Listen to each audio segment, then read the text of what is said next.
Hoy vamos a trabajar el desarrollo de la inteligencia de Jean Piaget. Ya estuvimos viendo algunas cosas en la actividad anterior, ahora vamos a empezar a repasar y a profundizar un poco los temas. Piaget era un biólogo suizo que se encargó de trabajar en lo que es la epistemología, que es la ciencia que estudia el avance o la evolución de las teorías científicas. Lo que puntualmente le interesaba a Piaget era investigar cómo se pasa de un estado de menor conocimiento a un estado de mayor conocimiento. Por eso es que se dedica a investigar la inteligencia en la evolución del ser humano, es decir, desde que el niño crece, cómo es que incorpora todos los conocimientos que tiene hasta su vida adulta.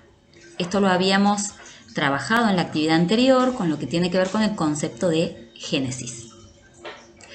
En este trabajo que realiza Piaget se encuentra con determinados aspectos del desarrollo de la inteligencia que no varían, ¿sí? Que están siempre presentes en el proceso. Él los llama invariantes funcionales. Estas invariantes funcionales son fundamentalmente la adaptación, que implica la asimilación y la acomodación, que son las dos caras de la misma moneda. La asimilación es el proceso por el cual, de alguna manera, el sujeto se apropia del objeto, lo conoce, y la acomodación tiene que ver con el proceso que se estructura a partir de la modificación de las estructuras de pensamiento en el sujeto.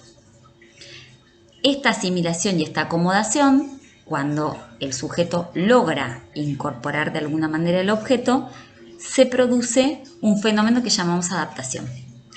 Vamos a trabajar después lo que tiene que ver con el conflicto cognitivo, seguramente la próxima clase, donde les voy a mandar un ejemplo de algunas cuestiones. Entonces Piaget, en esta investigación epistemológica, tiene que volcarse a la psicología para poder investigar de qué se trata esta cuestión de la inteligencia. Y allí define estadios en el desarrollo de la inteligencia que vamos a empezar a ver ahora. El principal planteo de la teoría de Piaget tiene que ver con que inaugura una nueva forma de pensar los procesos cognitivos, o sea, los procesos que tienen que ver con el funcionamiento mental, con el pensamiento. Antes de Piaget había fundamentalmente dos teorías. Si ustedes miran bien el cuadro, lo que tenemos acá es un poco un movimiento dialéctico, ¿sí? Por un lado, una tesis que es el innatismo, la idea de que todas las características de inteligencia eran hereditarias, entonces uno poseía o no poseía la cualidad de inteligencia. En contraposición, como antítesis, las teorías ambientalistas que apuntaban a que en realidad el medio era lo único importante y que todo se podía generar en contacto con ese medio. Piaget lo que viene a decirnos es que la inteligencia no viene dada ni se hace solamente con el contacto en el ambiente, sino que se va construyendo. Por eso el movimiento que de alguna manera él funda se llama constructivismo. Esa inteligencia se va a construir obviamente en base a las características que traemos desde lo biológico y en contacto con ese ambiente va a ir modificándose y ampliando las estructuras de pensamiento. ¿Sí? Es como que de alguna manera fusiona las dos ideas y hace un planteo innovador. Piaget plantea distintos estadios. En realidad, desde lo teórico, tomando los textos fuentes de Piaget, él señala fundamentalmente tres estadios: el estadio sensorio-motor, el estadio de las representaciones y el estadio de las operaciones formales. El estadio de las representaciones, a su vez, se divide en representaciones operacionales y en operaciones concretas. Ese estadio de las representaciones preoperacionales, a su vez, lo divide en el periodo de las analogías directas y en el periodo de la lógica intuitiva. Pero vamos a tratar de alguna manera simplificar las cosas y poder utilizar tal vez las características que son usadas en la mayoría de las explicaciones didácticas sobre la teoría de Piaget, que tiene que ver con poder pensar estos cuatro estadios que se plantean acá. Si ustedes se fijan, son exactamente los mismos que los otros, pero hay una diferencia en que el preoperatorio y el operatorio concreto aparecen como estadios separados, aunque en realidad ambos pertenecen al estadio de las representaciones. Por un lado tenemos el sensorio motor, por el otro el periodo preoperatorio, el operatorio concreto y el operatorio formal. Ahora vamos a empezar a ver un poco de qué se trata cada uno. Arrancamos por el sensorio motor, ¿sí? Que dura aproximadamente desde el nacimiento hasta los 2 años. ¿Qué ocurre con las cuestiones de tiempo? Marcamos estas cuestiones de años más que nada para que ustedes puedan ubicarse en un desarrollo de la inteligencia a lo largo de la vida de las personas. Pero no es exacto, no es que el día que cumplimos 2 años paso del estadio sensorio-motor al preoperatorio. No funciona de esa manera. Pero sí podemos tratar de pensarlo para ir incorporando los conocimientos. Después vamos a ir viendo cómo esto puede cambiar. El juego que se utiliza en el sensorio motor es fundamentalmente un juego de ejercitación.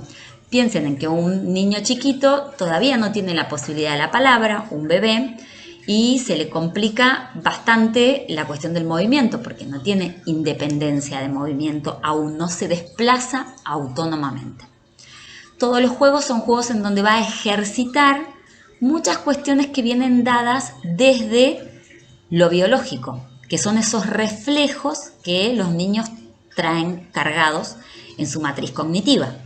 ¿Sí? Por ejemplo, el reflejo de prensión, que es cuando se le pone un objeto en la mano al niño, el niño aprieta la mano fuerte, el reflejo de succión, el reflejo en cruz, el reflejo moro, ¿sí?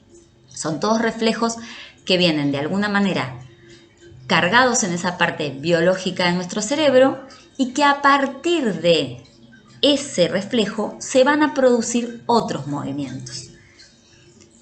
El sensorio motor es un periodo en donde la inteligencia es fundamentalmente sensorio-motora, es decir, que tiene que ver con los sentidos y con el movimiento, ¿sí? Las conquistas que realiza las va a hacer a partir de las percepciones y a partir de los movimientos que pueda ir teniendo. Si ustedes recuerdan, seguramente todos tienen alguna foto de su primera comida, ¿sí? La primera vez que comieron solos. Cuando al niño se lo deja comer solo, lo más usual es que tenga comida por todos lados. ¿Por qué?